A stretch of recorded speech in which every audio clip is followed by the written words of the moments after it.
की प्राप्ति आपके भीतर। पंच पुष्प में से एक पुष्प पारिजात का फूल, जिसको हार श्रृंगार का फूल भी कहते हैं, जिसको शिडली का फूल भी कहते हैं। हार श्रृंगार का फूल ऊपर से सफेद, नीचे जो उसकी डंडी होती है वो थोड़ी नारंगी होती है, संतरे के कलर की होती है, नारंगी कलर। महाराज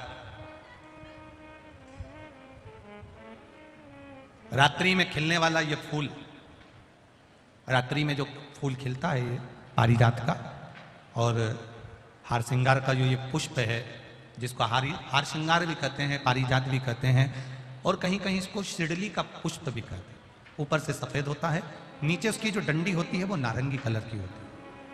शिव महापुराण का चरित्र करा,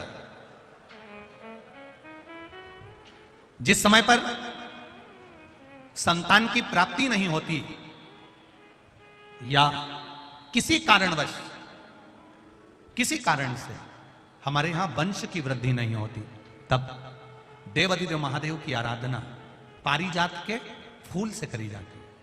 अब उस पुष्प को चढ़ाने का एक तरीका है, जरा ध्यान दीजिएगा। पंच पुष्प शिव महापुराण की कथा आप लोग सुनने के लिए बैठे हो, बड़ी आस लगाकर बैठे हो, उसको समझिए। पारिजात का जो फूल शिव जी को चढ़ता है, भगवान देवादिदेव महादेव को चढ़ता है, जैसे ये शिवलिंग है, मान लो ये शंकर भगवान का शिवलिंग है, ये जलाधारी है, ये जल नीचे गिरने का स्थान। आप लोगों ने पहले कथा सुनी है ना सबने, आपको सबको मालूम होगा। राइट में गणेश जी का स्थान, लेफ्ट में कार्तिकेय का स्थान, बीच में अशोक सुंदरी की जगह। जहां पर यह शिवलिंग रखा है वो माता पार्वती जी का हस्त कमल, शिवलिंग के रूप में, शंकर भगवान के रूप में यह शिवलिंग है। ऊपर से जो एक एक बूंद जलाधारी नीचे गिरती है वो शंकर भगवान की 5 लड़कियां, जया, विषहरा, शामली बारी, दौतली और देव, ये शंकर जी की 5 बेटियां हैं।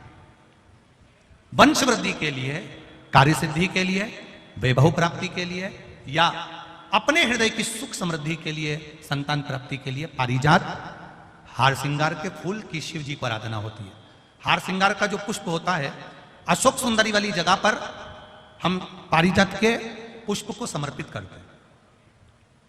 उसकी डंडी का जो मुख है वो शिवलिंग की ओर होता है जब हम अपना सुख सुंदरी पर चढ़ाते हैं, और फूल का मुख इधर होता है। वापिस उसी पारिजात के पुष्प को उठाकर हम माता पार्वती जी के हस्त कमल पर, जो गोल हस्त कमल है, वहां समर्पित करते हैं। उस जगह पर माता पार्वती जी की ओर से जो पुष्प समर्पित किया जाता है, उसकी डंडी पारिजात की हमारी ओर होती है, पुष्प का मुख महादेव की ओर होता है। तीसरी जगह, जब हम पारिजात के पुष्प को अशोक सुंदरी पे से उठाकर जगत जननी के हस्त कमल पर रखते हैं, हस्त कमल पे से उठाकर देवादिदेव महादेव के शिवलिंग पर रखते हैं, उस समय पर पारिजात के पुष्प की डंडी शिवलिंग के ऊपर होती है और फूल का मुख अपनी ओर होता है। इस जगह पर पारिजात के पुष्प की डंडी के केसर से ही महादेव को त्रिपुंड लगाया जाता है और महादेव से प्रार्थना करी जाती है। अब पारिजात के फूल का केसर कैसे बनाना है वो भी एक बार आप लोग अच्छे से समझे। जैसे मान लो अभी पारिजात का तो फूल यहां पर नहीं है, पर आप टीवी पर दर्शन कर रहे होंगे। पारिजात पुष्प की जो पीछे की डंडी होती है, फूल सफेद और पीछे जो डंडी होती है नारंगी कलर की, केसरिया कलर की, उसको तोड़ लिया जाता है।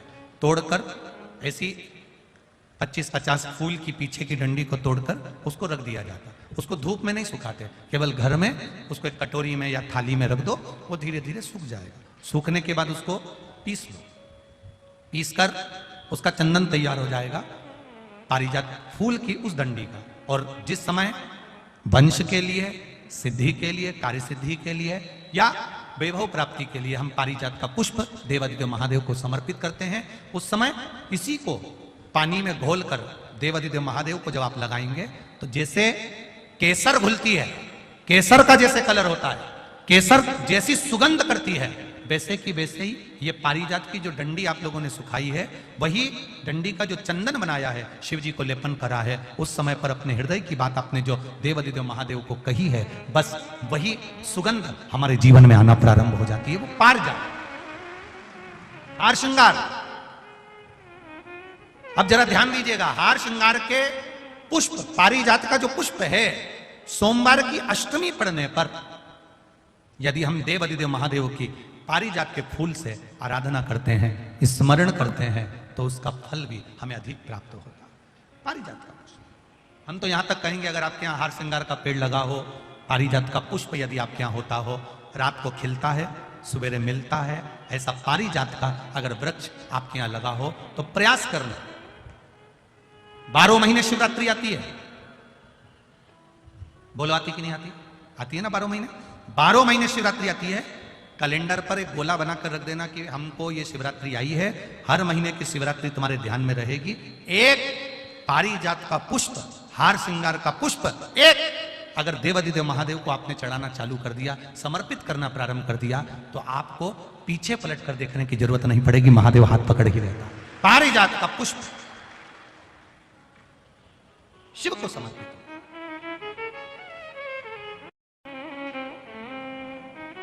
सफेद कलर का पुष्प है, आप टीवी पर दर्शन कर रहे होंगे, केसरिया कलर की, नारंगी कलर की उसकी डंडी है, भगवान शिव को समर्पित पारिजात।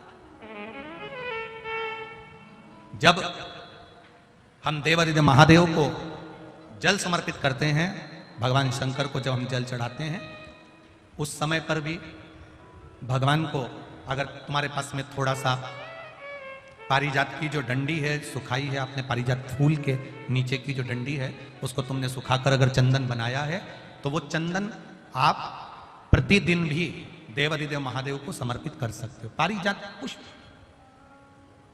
एक बात और हमारे स्मरण में रहे,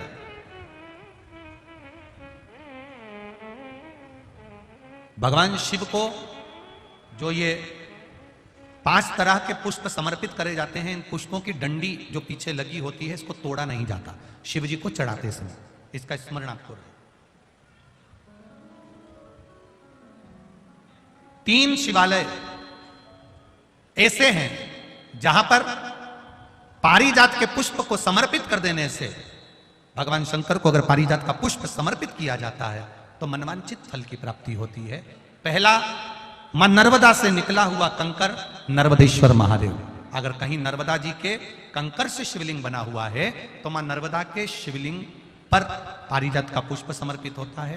दूसरा, जो शिवालय एकांत में हो, एकांतेश्वर महादेव जो एकांत में बैठे हो, भले ओटले पर बैठे हो, अकेले बैठे हो, एकांत में बैठे हो, वो एकांतेश्वर महादेव पर भी पारिजात का पुष्प समर्पित कर देने से, अगर कोई अदालत का कोर्ट केस होता है तो बाबा देवादिदेव महादेव का मात्र पारिजात पुष्प का स्मरण या उसको समर्पित कर देने से भी फल की प्राप्ति होती है।